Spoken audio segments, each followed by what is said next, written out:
hidden, forever on fire. KPCC ಅಧ್ಯಕ್ಷರ ಬದಲಾವಣೆಗೆ ಹಿರಿಯರು ಪಟ್ಟು ಹಿಡಿದಿದ್ದಾರೆ. ಸುರ್ಜೇವಾಲಾ ಹೇಳಿಕೆಗೆ ಕ್ಯಾರೆ ಅಂತ ಹೇಳ್ತಾ ಇಲ್ಲ ಸೀನಿಯರ್ಸ್. ಹೀಗಾಗಿ ಇದೆಲ್ಲ ಆಟಾಟೋಪಗಳು ಅಥವಾ ಇದೆಲ್ಲ ಮಾತುಗಳನ್ನು ಕೇಳ್ತಾ ಇದ್ದ ನಂತರದಲ್ಲಿ ಕಡಿವಾಣ ಹಾಕಬೇಕಲ್ಲ. ಯಾಕಂತ ಹೇಳಿದ್ರೆ ಇವರು ಬಿ ಜೆ ಪಿ ವಿರುದ್ಧ ಮಾತನಾಡ್ತಾ ಇದ್ರು. ನೋಡಿ, ಬಿ ಜೆ ಪಿಯಲ್ಲಿ ರಾಜ್ಯಾಧ್ಯಕ್ಷರ ಬದಲಾವಣೆ ಆಗ್ತಾ ಇದೆ, ರಾಜ್ಯಾಧ್ಯಕ್ಷರ ಬದಲಾವಣೆಗಳಿಗೆ ಒಂದು ಬಣ ಪಟ್ಟು ಹಿಡಿದಿದೆ ಅಂತ. ಕಾಂಗ್ರೆಸ್ನಲ್ಲಿ ಏನಾಗ್ತಾ ಇದೆ? ಬಿ ಜೆ ಪಿಗೂ ಕಾಂಗ್ರೆಸ್ಗೆ ಏನು ವ್ಯತ್ಯಾಸ? ಬಿ ಜೆ ಪಿ ಅಲ್ಲಿ ಬಣ ಬಡಿದಾಟ ಆಗ್ತಾ ಇದೆ, ಇಲ್ಲಿಲ್ವಾ ಬಣ ಬಡಿದಾಟ? ಇಲ್ಲಿಯೂ ಕೂಡ ಕೆ ಪಿ ಸಿ ಸಿ ಅಧ್ಯಕ್ಷರ ಬದಲಾವಣೆಗಾಗಿ ಒಂದು ಟೀಮ್ ಕೆಲಸ ಮಾಡಿಲ್ವಾ? ಆ ಟೀಮ್ನಲ್ಲಿ ಅನೇಕ ಜನ ಬಹಿರಂಗವಾಗಿ ಕೆಲವಷ್ಟು ಜನ ಹೇಳ್ಕೊಂಡಿಲ್ವಾ? ಅಧ್ಯಕ್ಷರ ಬದಲಾವಣೆ ಆಗಬೇಕು, ಫುಲ್ ಪ್ಲಡ್ಜ್, ಪೂರ್ಣ ಪ್ರಮಾಣದ ಅಧಿಕಾರ ಅಧ್ಯಕ್ಷ ಬೇಕು ಅಂತ ಹೇಳಿದರು. ಅಲ್ಲಿಯೂ ಹಾಗೆ, ಇಲ್ಲಿಯೂ ಹೀಗೆ. ಹೀಗಾಗಿ ಎಷ್ಟೇ ಮಾತನಾಡಿದ್ರು ಕೂಡ ಅದು ಹೇಳಿ ಕೇಳಿ ರಣದೀಪ್ ಸಿಂಗ್ ಸುರ್ಜೇವಾಲಾ ಬಂದ ನಂತರವೂ ಕೂಡ ಹಿರಿಯರು ಡೋಂಟ್ ಕೇರ್ ಅಂತ ಹೇಳಿದರು. ಆ ನಂತರದಲ್ಲಿ ಮಲ್ಲಿಕಾರ್ಜುನ ಖರ್ಗೆ ಇದಕ್ಕೆ ಸರಿಯಾದ ರೀತಿಯಲ್ಲಿ ಕಡಿವಾಣ ಹಾಕುವ ನಿಟ್ಟಿನಲ್ಲಿ ಒಂದು ಸ್ಟ್ರಿಕ್ಟಾಗಿ ಆದೇಶವನ್ನು ಮಾಡಿದ್ದಾರೆ.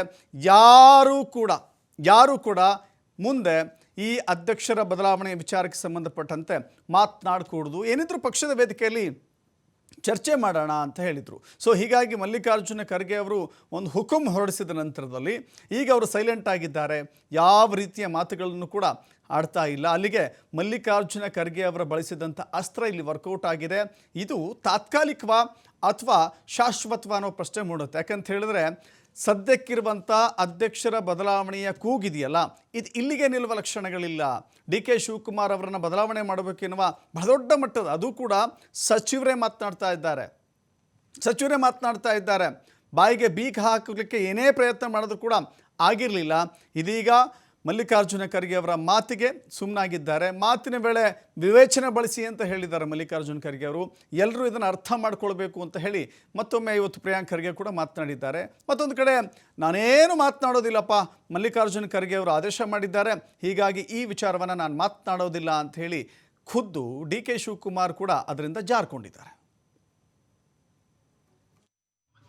ಇದು ಅನಾವಶ್ಯಕವಾಗಿ ಇಲ್ಲಿ ಗೊಂದಲ ಇದ್ದಿದೆ. ಏನು ಇಲ್ಲಿ ಯಾರಾದರೂ ಒಂದು ಸ್ಟೇಟ್ಮೆಂಟ್ ಕೊಟ್ರೆ ಅದಕ್ಕೆ ಪ್ರತಿಯೊಂದಕ್ಕೂ ಹೈಕಮಾಂಡ್ ಕ್ಲಾರಿಫಿಕೇಶನ್ ಕೊಡ್ತಾರೆ. ಆದರೆ ನಾವು ಹೈಕಮಾಂಡ್ದವ್ರು ಯಾವಾಗ ಡಿಸೈಡ್ ಮಾಡ್ತೇವೆ ಅವಾಗ ಮಾಡ್ತೇವೆ, ಮಾಡೋದಿಲ್ಲ. ಆದರೆ ಇಂಥದಕ್ಕೆ ಪ್ರತಿಯೊಂದಕ್ಕೆ ಸ್ಟೇಟ್ಮೆಂಟ್ಗಳು ಒಬ್ರಿಗೊಬ್ರು ಕೊಟ್ಕೊಳ್ಳೋದು, ಹೈಕಮಾಂಡ್ ಸುಮ್ಮನೆ ಕುಂತಿದ್ದೆ ಏನು ಮಾಡ್ತಾ ಇಲ್ಲ ಅಂತ ಹೇಳೋದು, ನಿಮ್ಗೆ ಯಾರು ಕೊಡು ಅಂದಾರೆ? ನೀವೇ ಗೊಂದಲ ಸೃಷ್ಟಿ ಮಾಡಿದ್ದು, ನೀವೇ ಹೇಳಿಕೆಗಳು ಕೊಡ್ತೀರಿ, ನೀವೇ ಗೊಂದಲ ಸೃಷ್ಟಿ ಮಾಡ್ತೀವಿ. ಅದಕ್ಕೇನು ಪ್ರತಿಯೊಂದಕ್ಕೂ ದಿನ ಎದ್ದು ನಾವು ಎಲ್ಲರದು ಕ್ಲಾರಿಫಿಕೇಶನ್ ಕೊಡೋಕ್ಕಾಗ್ತದೆ. ಅದಕ್ಕಾಗಿ ಹೈಕಮಾಂಡ್ ಇದೆ. ಹೈಕಮಾಂಡ್ ಯಾವಾಗ ನಿರ್ಣಯ ತಗೊಳ್ತದೆ. ಅದಕ್ಕಾಗಿ ದಯವಿಟ್ಟು ನನ್ನ ಸಲಹೆ ಏನಂದರೆ, ನಮ್ಮ ಮಂತ್ರಿಗಳಿಗಾಗಲಿ, ಶಾಸಕರಿಗಾಗಲಿ ಅಥವಾ ಎಂ ಪಿಗಳಿಗಾಗಲಿ ಯಾರೂ ಕೂಡ ಇದು ಬದಲಾವಣೆಗಳು ಮಾತಾಡಬಾರದು.